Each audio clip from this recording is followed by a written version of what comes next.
Hello everyone, welcome back to my channel. My name is Abby Chow. I talk about all things millennial adulting. If you would like to be a part of this community, please subscribe down below or above or at the end of this video. But today I want to be talking about the Lifetime ISA. For those of you who don't know, a Lifetime ISA is an individual savings account that is, well, a lifetime individual savings account that has been set up by the government to help you save towards your first home or to help you to save towards retirement. What the government do is that every year, whatever you save up to £4,000, which is the maximum you can save in a Lifetime ISA, the government will top it up by 25%. However, to get the 25% bonus, you have to, for buying a house specifically, you have to have had your account open for 1 whole year. And it has to be closed by your solicitor and retrieved that way. You can't just close it, otherwise you will lose that bonus and you'll just get a penalty instead. And if you want to take it out of retirement, you can only take that out at retirement age, otherwise you also lose that bonus. You also have to be aged between 18 to 39 to open it. If you're over 39, you can't open a Lifetime ISA, sadly. So the Lifetime ISA, its biggest competitor is the Help to Buy, but the Help to Buy is over. The Help to Buy ISA is over, and so you can't open a Help to Buy ISA anymore, but if you have one, you can still use that. The government also topped that up by 25%, but the only difference with that is that you can only save, so in your first month you can save 1,200, and every month thereafter you can only save 200. So in your first year, I think you can save 2,200, 3,400. Jesus, that was so hard. 3,400, the math is correct. So the difference would be that instead of saving 3,400, you save £4,000 in a Lifetime ISA. However, before there was a 25% penalty for withdrawing your money before either buying a house or retirement. So that was the biggest thing that would deter most people from wanting to get one, because if you're in an emergency, you needed that money and you took it out, you would lose not only the bonus, but that's 25% off of everything you save. So that's your savings, the interest, and the bonus. And that actually equates to 6.25% that you lose from your total pot. Which is not great. You're not trying to open an account to lose money, you're trying to open an account to save money. So if you lose more than you put in, it's not worth it. So that's why I've kind of lent away from it, and I've been waiting closer towards the year mark of me opening my Lifetime ISA before I put any money there. So by the time it turns a year, it'll be just before the new tax year, and so I can just move a sum. If I have 4,000, I want to move it there, I can just move it all at once, because I know I'm actually going to buy a house, rather than me just putting money in there not knowing if I'm actually going to buy a house at that point, because I might have already bought one before then, or if I want to have that money in there for retirement.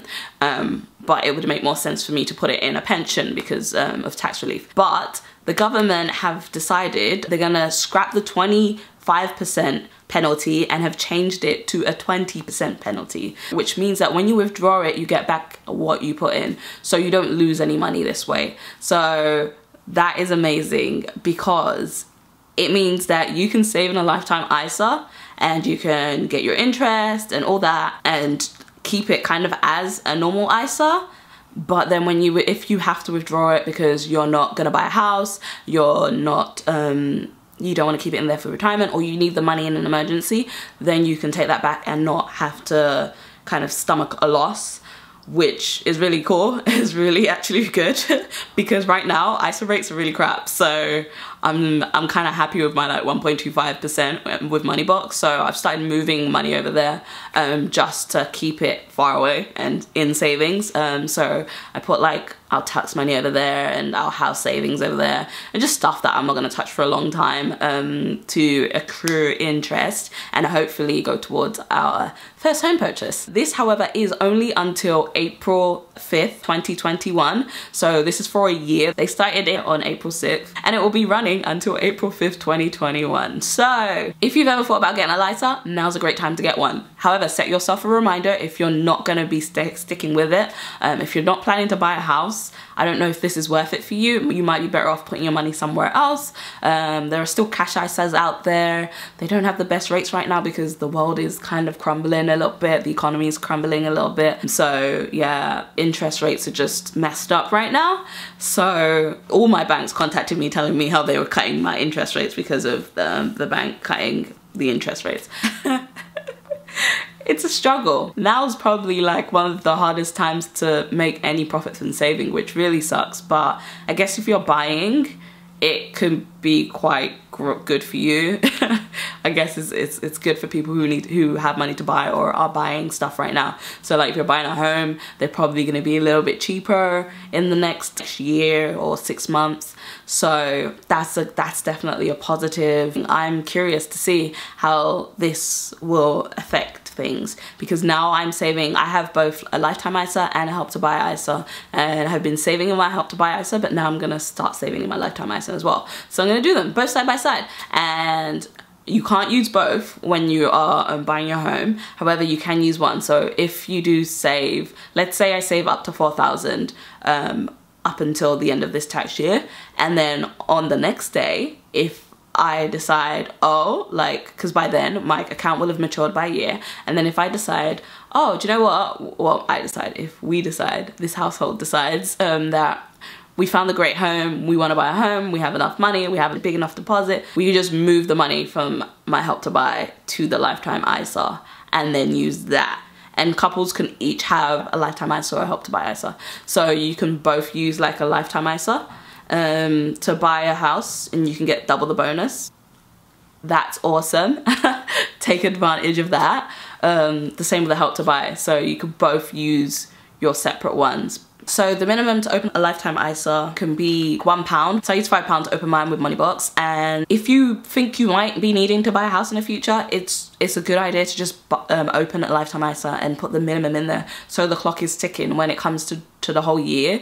You have that option available to move all your money there and get the bonus and cash out if that's what's going to work for you, instead of just kind of waiting and not being sure. It's better to just have it open. You could always close it. You don't have to contribute to it. So it's better to have it open and have it accruing, clock ticking, tick, tick, tick, so that you can get on that and use that bonus. So some information on the LISA. Lisa, do you call it a Lisa or Lisa? I don't know why I call it Lisa, because I feel like ISA and lifetime equals Lisa, but I've heard people call it Lisa. So comment down below what your pronunciation of Lisa is. It kind of sounds like lice. To use a lifetime ISA, you must be a first-time buyer. The house you're buying has to be £450,000 or less. You need to have your LISA account open for more than 1 year. The lifetime ISA is better than the Help to Buy and wasn't as flexible, which made it not as great. However, now it is flexible for a whole year, so the lifetime ISA is better than the Help to Buy right now. Like, honestly, if you can get a lifetime ISA open and you know you're not going to be buying a house within a year, boom, like, that is the one for you, because it's not going to cost you anything if you need to take that money back. I don't suggest, well, I personally would not move my Help to Buy money to my LISA, because I know that I can only put 200 in my Help to Buy every month, and that has its own limit already, and it's only the first month where you can put £1,000 extra in there. So it would take me forever to get that money back. So I'm just keeping that in the Help to Buy until it comes to the moment where it's like, okay, we're buying, like, we're exchanging contracts, yeah? Like, we're at the end of the purchase process, and then I will be like, okay, move the money to LISA or do whatever I gotta do to get the money in the right places to get the best bonus. Boom, done. I mean, if only it was that simple, right? But it is theoretically that simple. Just the house buying process is a whole different story. But yeah, let me know if you want a video about house buying process. So that is the news on the lifetime ISA. I just kind of wanted to put it out there in case you hadn't heard about it. The only reason, I don't even know how I found out about it. I think I got an email from Moneybox saying that that is what's happened. So I guess if you didn't have a LISA, you would never know this. So I thought I should put that out there just in case it's not common knowledge. It's for a year. Make sure you set a reminder to take your money out if you do not plan on buying a home when it comes to a point, or you're not ready or whatever, just to be on the safe side. That is it. Give this video a thumbs up if you found it helpful. Leave a comment down below. Do you have a LISA? Do you have a Help to Buy? curious. What do you think of them? Which one would you choose? Do you choose the Help to Buy or do you choose the Lysa? Don't forget to subscribe to my channel. I am trying to reach 1,000 subscribers. I can't believe there's already over 300 of us. This has been a fun journey and I can't wait to share more with you and bring more knowledge, more fun and more learning, you know, some cool stuff. And more updates and just more reality of being a freaking adult, because it's hard. I will see you guys next week for another video, or later on this week. I'm not sure yet. Actually, I think later on this week. You guys deserve 2 videos. I uploaded late, so you deserve 2 videos this week. That's the end of that story. Love you guys. Take care. I hope you're all doing well during this weird flexi lockdown that's happening. Yeah. It's weird. It's a strange situation, but I will see you soon. Bye.